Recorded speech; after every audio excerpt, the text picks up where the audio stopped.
regional or district board of canvassers, may mga ganun na. At pagkatapos, bukas, yung 10 o'clock namin, hopefully, sana may pumasok man lang na isa ng COC man lang, Certificate of Proclamation mula sa isang province.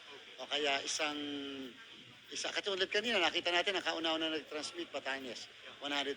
So, so more or less, kung sakali, pag pumasok yung COC niya, yun ang una namin ika-canvass bukas sa...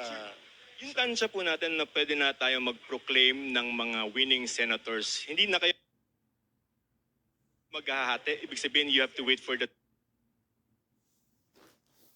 12 and the majority of the votes? Ayaw ko munang pangunahan yung desisyon ng NBank. Okay. May mga nakakaraan kasi meron tayo nag-proclaim tayo ng partial, yung natatandaan nyo. Pero nung most recently, ang laging ginagawa, proclamation ng lahat ng kabuuan ng 12. So, hintayin natin. Hindi naman siguro ganun kalayo ang pagitan kung sakasakali. Mga kailan yun, sir? Sana nga 4 to 5 days makapag-proclaim na tayo. Sana, ayun lang, let's pray na sana mangyari yun na makapag-proklama na kagad tayo ng ganun ka-iksi na panahon. Sir, just one last point. Assessment niyo, sir, at least yung voting and then transmission so far.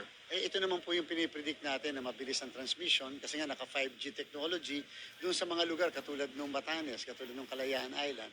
Kasi nga naka-Starlink sila eh. So napakabilis ng transmission. Na sinabi ko nga na nung nag-test kami sa Patikul, Sulu, seconds lang inabot.